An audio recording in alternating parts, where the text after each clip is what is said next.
시간 하나님의 말씀 함께 보도록 하겠습니다. 하나님 말씀은 요한복음 11장 45절부터 57절까지의 말씀입니다. 신약성경 116면 혹은 117면에 있는 요한복음 11장 45절부터 57절의 말씀입니다.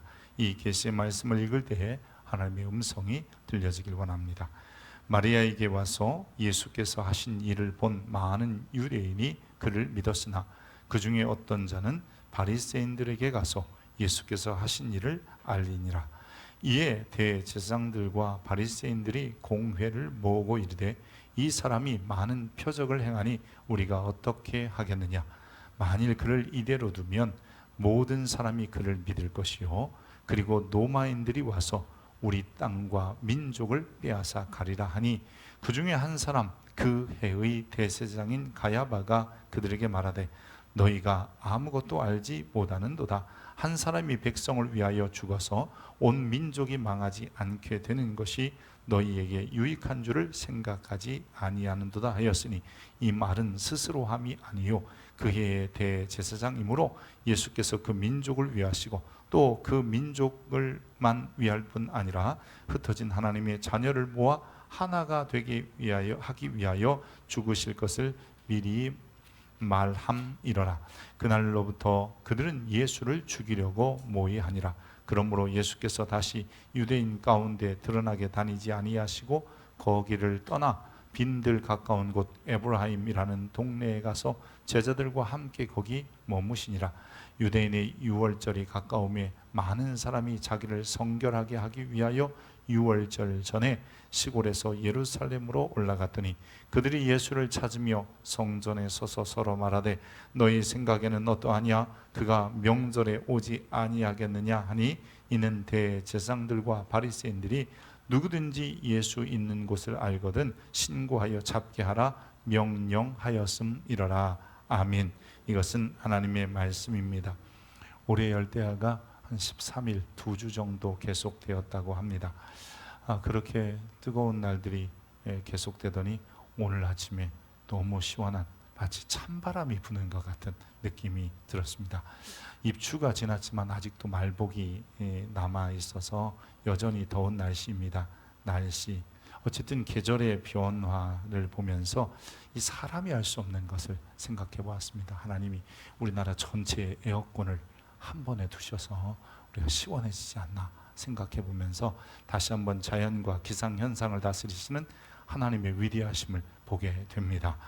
요한복음 11장은 베다니에 살던 나사로를 살리신 사건을 통해서 예수님께서 산자와 죽은 자의 주가 되신다를 보여주셨습니다. 예수님께서 죽음도 다스리시는 분임을 보여주면서 그를 믿는 자들에게 믿음, 즉 그분이 누구다라는 것을 정확히 알게 하기를 원하셨던 것이죠. 특별히 이 나사로가 살아난 사건을 통해서 많은 사람들이 예수님이 산자와 죽은 자의 주, 죽음도 다스리시는 하나님으로부터 오신 분이다라는 것을 알게 되었던 거죠. 그래서 오늘 본문에도 45절에 마리아에게 와서 예수께서 하신 일을 본 많은 유대인이 그를 믿었다라고 했고요. 12장에 예수님이 예루살렘 입성하신 이후에 나오는 말이 나사로 때문에 많은 유대인이 가서 예수를 믿었다. 여러분, 죽은 자가 살아난 것은 기적 중에 기적일 거예요. 그러나 그것은 단지 기적이 아니라 주님은 그것을 통해서 죽은 자도 다스리시는 하나님이다 라는 것을 보여주기 원하셨습니다. 이 나사로를 살리심으로 예수님께서 메시아십니다 라는 것을 보여줘. 그때 이 소식을 들은 바리새인들 그리고 대제사장들이 이 반응은 전혀 달랐고 그들이 함께 모여서 회의를 해요. 이렇게 대제사장 그룹들과 그리고 바리새인들이 모여서 공회를 열었는데 그것을 우리가 산헤드린 공회 이렇게 부릅니다. 어쨌든 본문에 보면 대제사장들과 바리새인들이 공회에 함께 모여서 회의를 했다는 거예요. 이르되 이 사람이 많은 표적을 행하니 우리가 어떻게 하겠느냐. 만일 이대로 두면 그대로 그냥 놔버려 두면 모든 사람이 다 그를 믿을 것이고 우리의 입지가 좁아지고 그리고 혹시나 로마인들이 와서 우리 땅과 우리 민족을 빼앗아 갈지도 모르겠다라는 회의를 하게 됩니다. 이대로 두면 예수님이 계속해서 표적을 행하면 더 많은 사람이 믿게 될 거다라는 예측을 먼저 해요. 실제로 예수님은 갈릴리 가나에서 즉 물이 변하여 포도주는 이 혼인잔치 사건을 통해서 제자들이 그를 믿으니라부터 시작해서 오늘 이제 우리가 읽은 11장 전반부에 나오는 이 나사로를 살리신 사건을 통해서 많은 사람이 야, 예수님은 하나님으로부터 오신 분이구나 라는 것을 믿기 시작했습니다. 예수님께서도 이 나사로를 살리시기 전에 무덤 앞에서 기도하실 때 뭐라고 기도하셨냐면요, 우리 한번 같이 읽어볼까요? 항상 내 말을 들으시는 줄을 내가 알았나이다. 그러나 이 말씀을 하옵는 것은 둘러선 무리를 위함이니 곧 아버지께서 나를 보내신 것을 그들로 믿게 하려 함이니이다. 지금 예수님께서 나사로의 무덤 앞에서 기도하시고 나사로야 나오너라 해서 살리시기 전에 기도한 내용이 이 표적을 통해서 많은 사람이 내가 그냥 짜잔 하고 나타난 게 아니라 하나님께서 나를 보내신 메시아인 것을 믿게 하려고 합니다 라고 기도하고 계셨습니다. 대제사장과 바리새인들 즉 산헤드린 공회의 예측은 많은 사람이 예수님을 믿게 될 것이다, 즉 그 표적을 그대로 둔다면, 사실 이 예측은 정확히 맞았어요. 이 예수님의 십자가와 부활 사건 이후 그리고 지금까지 예수 믿는 자의 수가 점점 늘어가고 있다는 겁니다. 여러분, 이 지구상에 예수님을 그리스도로 믿는 이들의 수가 제일 많아요. 어떤 종교보다 제일 많아요. 2025년 통계에 의하면 전 세계 인구가 82억인데요. 그 중에 최소한 23억에서 많게는 26억 7천만 명으로 추산되는 크리스찬리티, 즉 예수를 그리스도라고 믿는 사람들이 있다라고 합니다. 그렇다면 전 세계 인구의 30%에서 32%가 예수 믿는 거예요. 즉 제일 큰 종교라고 보게 되는 것이죠. 유럽과 북미에서는 숫자가 좀 주춤하는 것 같이 보이지만 아프리카와 아시아에서는 여전히 꾸준히 성장하고 있는 것을 보게 됩니다. 이는 예수님께서 단지 사람을 살리고 고치고 먹이고 이런 분이 아니라, 즉 능력 있는 사람이다가 아니라 그분은 종국적으로 모든 사람을 하나님께로 인도하는 메시아라는 사실을 발견하기 때문에 그분에 대한 믿음을 갖게 되는 것입니다. 특별히 요한복음 그러면 우리가 지금 벌써 이제 11장을 마지막 보게 되는데, 예수님이 어떤 분인지에 대해서 1장에 이야기를 하고요. 그리고 천천히 그분이 정말 하나님이시다, 또한 독생자이시다, 또 세상 죄를 지고 가는 하나님의 양이다, 그리고 이스라엘의 임금이다, 또 메시아다, 이 이야기를 계속해서 펼쳐가는 게 바로 요한복음입니다. 그래서 요한복음을 읽으면서 예수님은 세상에 오신 하나님이시고 그분을 통해서만 영생을 얻는, 즉 구원의 길이 되는구나 하는 것을 발견해 가야 되는 것이죠. 예수 이외에는 어떠한 길도, 즉 영생 얻는 다른 길이 없다고 요한복음은 강조합니다. 하지만 이 산헤드린 공회, 즉 바리새인들과 대제사장들은 여러분 이런 맞는 예측만 할 뿐만 아니라 틀린 예측도 하나 내놔요. 그게 뭐냐면 만약에 예수님께서 하시는 이런 기적을 그냥 묵인해서 많은 사람이 예수를 믿는다면 결국 노마가 우리에게 결국 어려움을 줄 것이다. 즉 노마로부터 민족은 말살되고 그나마 지금 우리가 겨우 살고 있는 일부의 자치, 즉 혹은 종교적인 자유, 즉 하나님을 믿는 이 신앙도 사라질 거라는 예측을 내놓습니다. 우리 48절 다시 한번 볼까요? 만일 그를 이대로 두면, 예수님이 하시는 일을 그대로 두면 사람이 그 표적을 보고 많이 믿을 뿐만 아니라 로마인들이 와서 우리 땅과 우리 민족을 빼앗아 갈지도 모르겠다는 예측을 내놓는 겁니다. 이 대제사장들과 바리새인들은 예수님의 가르침 그리고 표적을 굉장히 부담스럽게 느끼기 시작했습니다. 그 이유는 그가 세력을 얻어 로마로부터 독립하려거나 반역을 일으킨다면 이라고 하는 전제를 가졌기 때문이에요. 그래서 만약에 그렇게 된다면 우리는 지금 가지고 있는 이 신앙의 이 자유마저도, 그리고 우리 성전은 허물어질 거다, 이런 생각을 하게 되는 겁니다. 실제로 예수님 전후에 이 로마로부터 벗어나는 봉기들이 끊임없이 있었습니다. 그 중에 대표적인 게 BC 4세기 우리가 잘 아는 헤롯 대왕이 죽을 때 여러 번 이런 이 반로마적인 이 봉기가 있었고요. 그리고 호정령을 하는데 이 아우구스 황제 때 호정령을 내렸는데 이 호정령은 14년마다 계속해서 반복되어서 일어났어요. 그 중에 두 번째 호정령이 AD 6세기에 일어나게 되는데 이때 유다라는 사람이 일어나서 굉장히 큰 반란을 일으키기도 했습니다. 그 사건에 대해서 사도행전 5장에 이렇게 기록해요. 그 후 호적할 때에, 이게 AD 6년의 두 번째 호정령이에요. 갈릴리에 유다가 일어나 백성을 꾀어 따르게 하다가 그도 망한즉 따르던 모든 사람이 흩어졌다. 이때의 이 반란을 진압한 이 총독이 구레네 총독이에요. 총독 구레네가 이 반란을 진압했는데 이때 가담했던 수많은 사람들이 대부분 다 죽거나 아니면 이 유다 밖으로 도망해야 했습니다. 역사가 요세푸스는 이 반란 사건에 대해서 유다가 주장했던 이야기를 이렇게 기록합니다. 갈릴리 사람 유다가 그의 동포들을 설득시켜 반란을 일으키도록 하였는데 그는 말하기를 만일 유대인들이 계속 로마의 세금을 바친다면 그들은 겁쟁이에 불과하다. 그러니까 로마의 세금 바치지 말고 봉기하자, 뭐 이랬던 겁니다. 어쨌든 이런 이유로 백성들이 예수님을 따르게 되고 또 많이 따르게 되면 결국 그들 중에 반로마적인 행동을 하지 않을 거냐, 그럴 수도 있다. 그러면 오히려 우리들의 기득권도 무너지고 성전도 약탈되지 않겠느냐. 그러니까 우리가 빨리 이 문제를 잘 해결하자.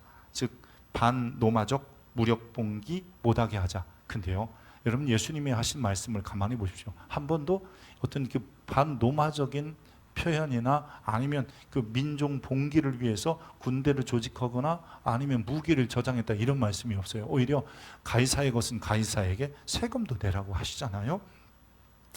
산헤드린 공회원들의 예측은 분명히 이 문제는 틀렸던 거예요. 후일 예루살렘의 멸망이 AD 70년에 일어나거든요. 그러니까 이 70년경에 일어나는데 그 이유는 역사가들에 의하여 기록된 것을 보면 예수 믿는 사람들이 많아져서가 아니에요.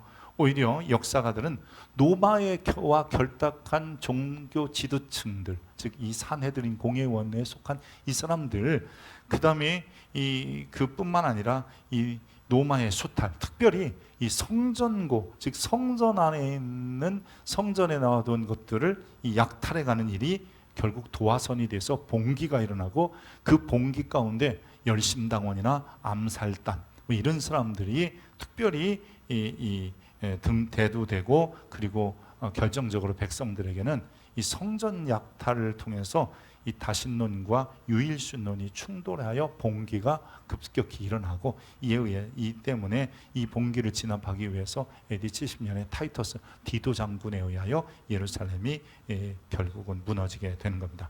주전 70년 이 로마의 예루살렘을 멸망시킨 것은 예수님이 리더스가 아니라 오히려 로마와 유대 지도층들의 갈등, 그리고 성전에 대한 약탈이 주 원인이었습니다. 그래서 예루살렘은 완전히 불타버렸고, 여러분, 수십만 명의 유대인들이 죽거나 노예로 끌려갔으며, 그 후 1900년 가량, 즉 1948년 유엔이 지금 그 팔레스타인 지역, 즉 우리가 흔히 말하는 그 중동 지역의 유대인 거주지를 정하기 전까지는 계속해서 전 세계를 떠도는 디아스포라로 살게 되었던 것입니다.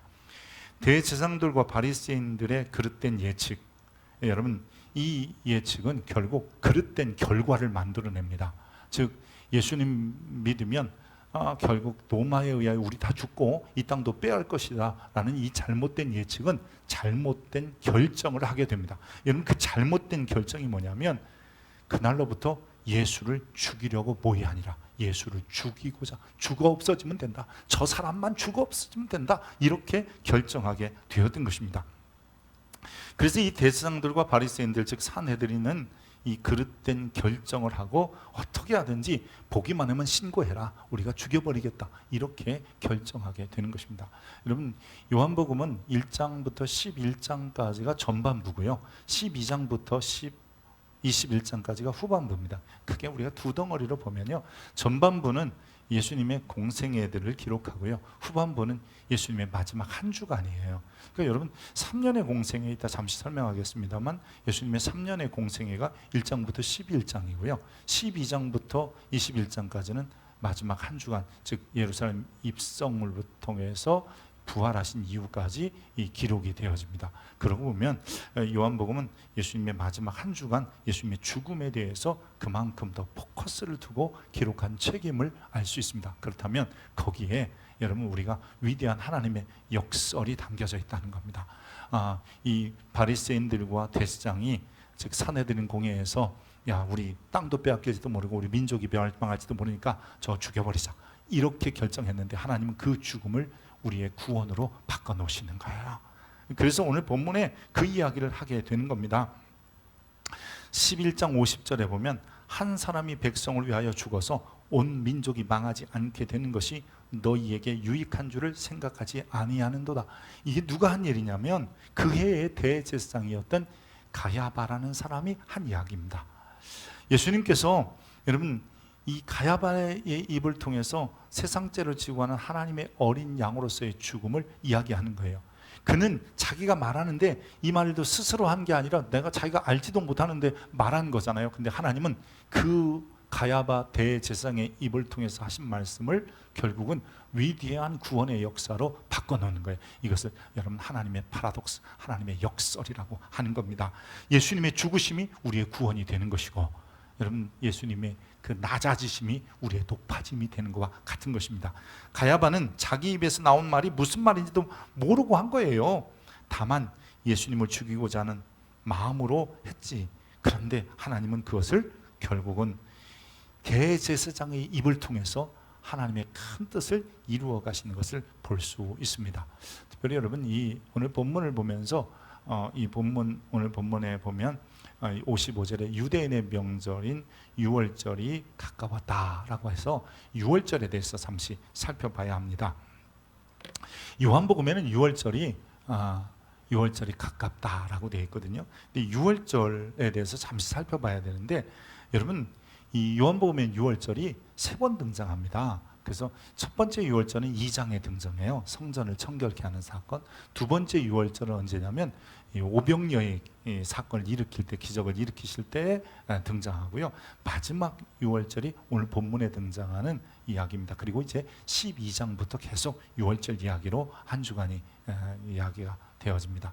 어쨌든 이 3번의 유월절이 등장하기 때문에 최소한 첫 번째와 두 번째, 두 번째와 세 번째 이건 2년이 만으로 2년이고요. 그리고 예수님이 그 전에 공생애를 시작한 것 같아서 예수님의 공생애를 3년이라고 추측하게 되는 것입니다.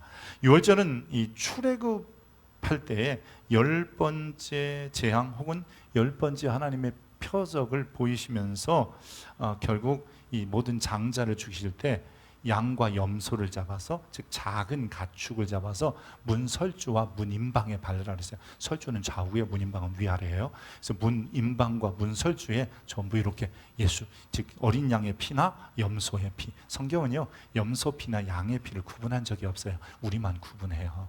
그래서 이 작은 가축의 피를 바르라라고 기록이 되어져 있습니다.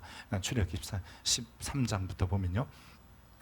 근데 이 피를 바르고 그 안에 있으면 그날 밤에 죽음의 사자가 와서 장자들을 죽일 때에 그 피를 본 집은 이렇게 넘어간다. 그래서 담을 넘어간다 해서 우리말로 유월이고요. 영어로는 패스오버라고 해요.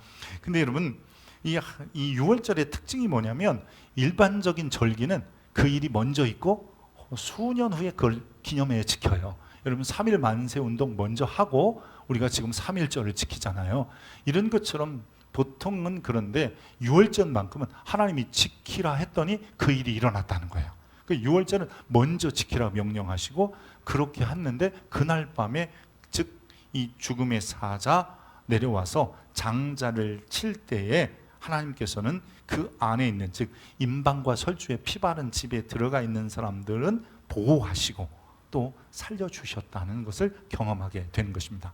여러분 양과 염소의 피를 바르면 넘어간다는 말씀을 믿고 그냥 양피 바르고 그 안에 들어가 있었더니 바른 자와 바르지 않은 자의 차이가 다음날 아침에 확연히 드러난 거예요. 장자가 죽었느냐 안 죽었느냐요.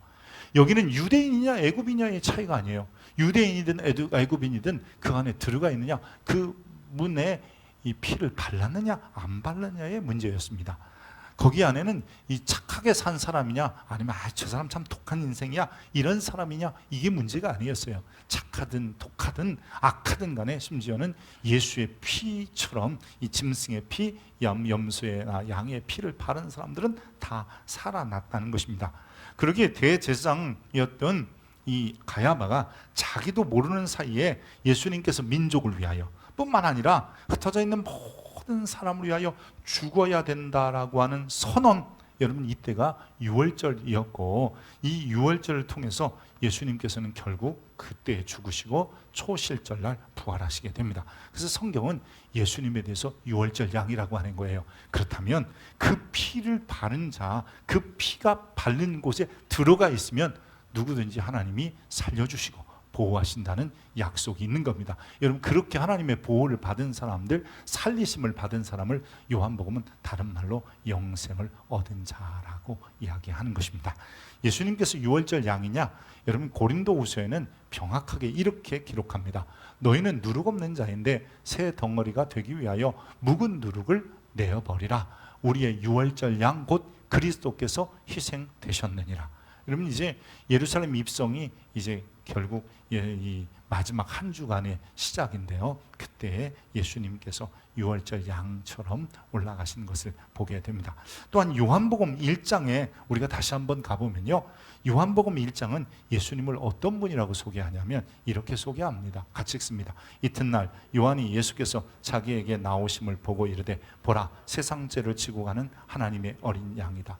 물론 대속죄일에 세상의 죄를 지고 가는 어린 양도 있지만 유월절 양도 여러분 많은 사람을 살리는 이 유월절 양이 되시는 겁니다.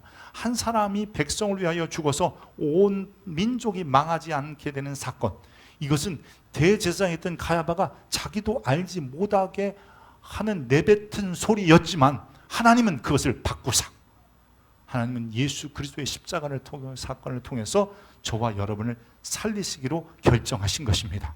그래서 그분의 죽으심, 그분의 피 흘리심은 우리의 살 길이 되었으며 그를 믿는 자는 주님이 말씀하신 것처럼 죽어도 살고 사람이서 믿는 자는 영원히 죽지 않는다. 즉 삶과 죽음의 그 구주가 나다라고 주님이 선언하셨던 것입니다.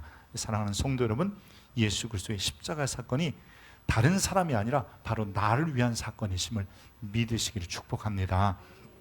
성경은 예수님께서 어린 양으로 십자가에 피 흘리신 사건을 믿으면 죄로 인하여 죽을 수밖에 없던 우리들에게 더 이상 그 죄를 묻지 않겠다고 말씀하시고 약속하십니다. 그렇다면 우리는 어떻게 하면 그 피를 바른 곳에 들어갈 수 있을까요? 먼저는요, 우리 자신에게 그리스도의 피를 믿는 믿음이 필요합니다. 여러분 예수님께서 요한복음 6장에 나는 참된 양식이요 나는 참된 음료로다. 내 살을 먹고 내 피를 마시는 자는 이라고 하시면서 뭐라 하냐면 그것을 여러분 그냥 그 진짜 인육을 먹는다는 뜻이 아니라 나를 믿는 자는이라고 주님이 말씀하십니다. 그래서 나를 믿는 자는 결국은 여러분 그 보혈의 능력을 덧입는 자와 같은 것이죠. 내가 예수를 그리스도로 구주로 고백함으로 내 심령에 먼저 그 피가 발라져야 합니다. 여러분 겉으로 피 바르고 다니는 게 아니라 내 중심의 믿음을 통해서 그 피가 내 안에 흘러야 되는 거예요. 우리는 예수 피로 적셔진 자들이 되어야 하는 거지요.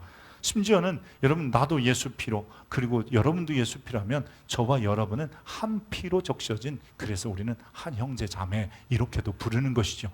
심지어는 내가 예수 피를 믿는다, 내 안에 예수 피가 적셔졌다는 외형적인 고백, 이것은 내적이라서 안 보이잖아요. 하지만 외형적인 고백 중에 하나가 뭐냐면 그것이 여러분 거룩한 성찬에 참여하는 것을 통해서 확인해 보는 겁니다. 오늘은 성찬은 없습니다만 이 성찬을 통해서 우리가 단지 그냥 떡 한 쪽, 잔 하나를 먹는 것이 아니라 그 떡과 그 잔을 통해서 우리 자신들이 내가 예수 그리스도의 피로 적셔져 있는 사람입니다를 다른 사람들 앞에서 공개적으로 고백하는 사건이 되어야 하는 것입니다.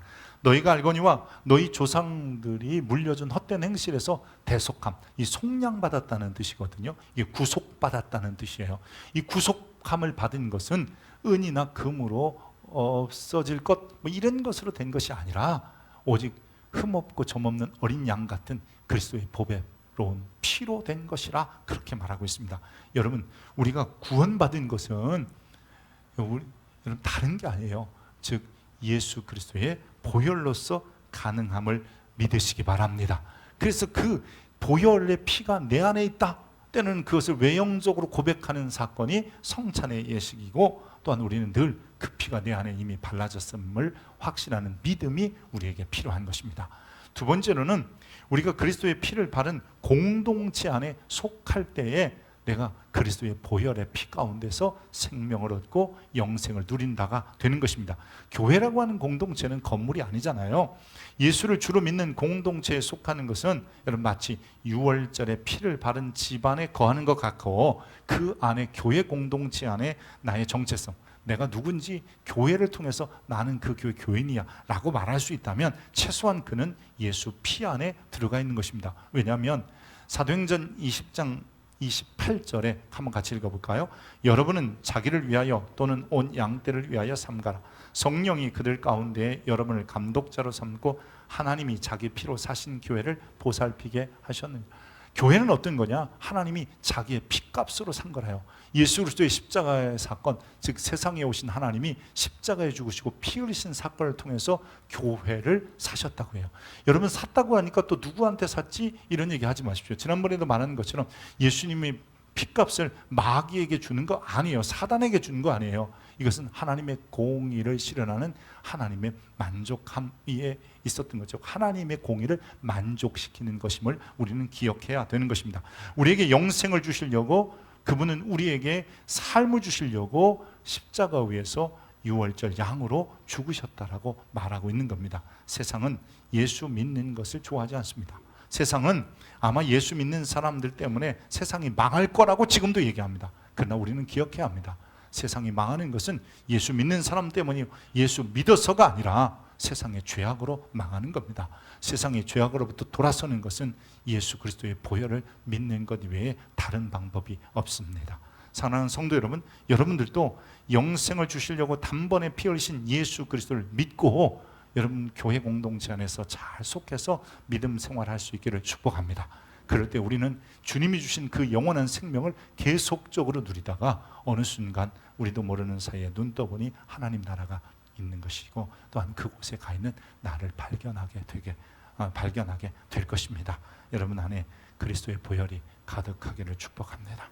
기도하겠습니다. 좋으신 아버지 하나님, 세상의 어떤 방법으로도 우리가 하나님을 떠나 죄인된 상황 속에서 건져낼 방법이 없었고, 지옥의 형벌에서 우리를 구원해낼 방법이 없었습니다. 그러나 하나님이 이 세상에 오셔서 피의 값으로 우리를 사시고 그 피로 우리를 구원하시고 그 피 안에서 생명을 얻게 하셨으니 고맙습니다. 이제 우리 안에 예수의 피 보혈이 아버지 하나님 가득 부어지는 믿음을 주옵소서. 또한 예수의 피로 사신 교회 공동체 안에 속하여 우리의 정체성을 그 안에서 발견해 가게 하여 주시옵소서. 그럴 때마다 저들에게 풍성한 생명이 넘치게 하시고 더 풍성한 것들이 얻어지게 하여 주시옵소서.